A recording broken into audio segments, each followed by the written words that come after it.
Hi, welcome to Writer Way Workshop Episode 2.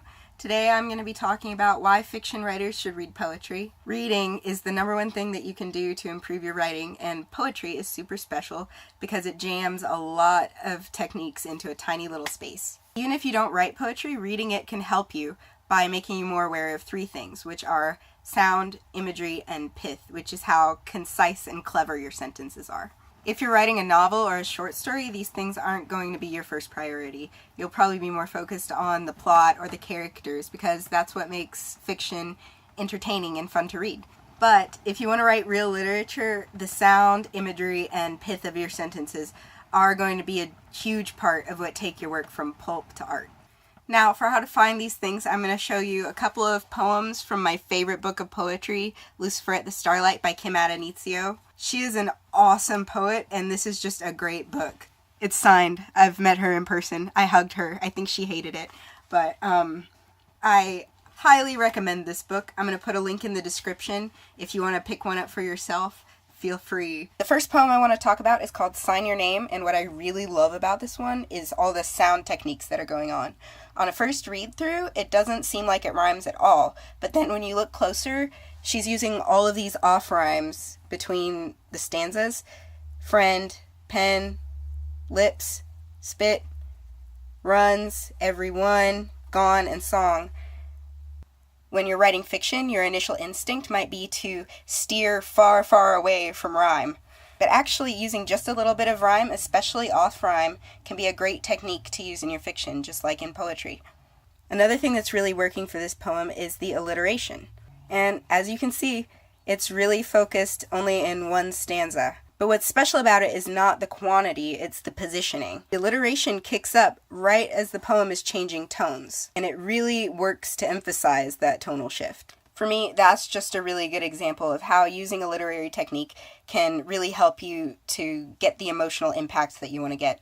The next poem I want to talk about is called You, and it's basically just a long list of metaphors describing a love interest. The first thing I noticed about this poem was how loaded the images are.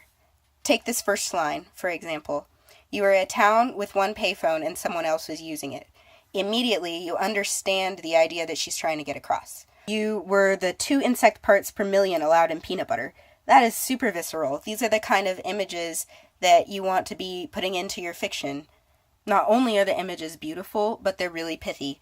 They aren't too wordy, they get to the point, and they're super clever. And seeing lots of examples of it is a really good way to learn how to incorporate that into your own writing. There's nothing about any of these sentences that would keep them from fitting in a paragraph of normal prose. Really, the only thing that's making this a poem is the length and the rhythm. What she's doing with the rhythm is also super interesting. The first chunk of this poem is all long lines that hover around the 15 syllable to 25 syllable mark.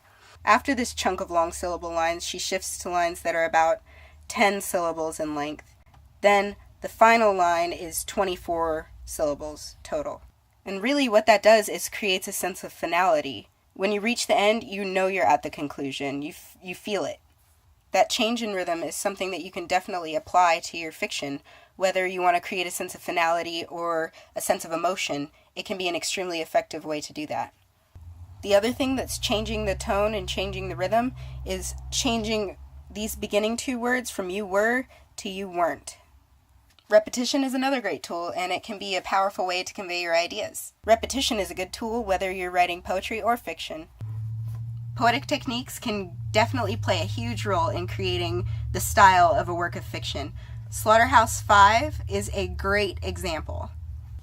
Now, in Slaughterhouse 5, Kurt Vonnegut uses a ton of repetition. Many of the paragraphs in this book start with Billy Pilgrim and end with the sentence, "so it goes."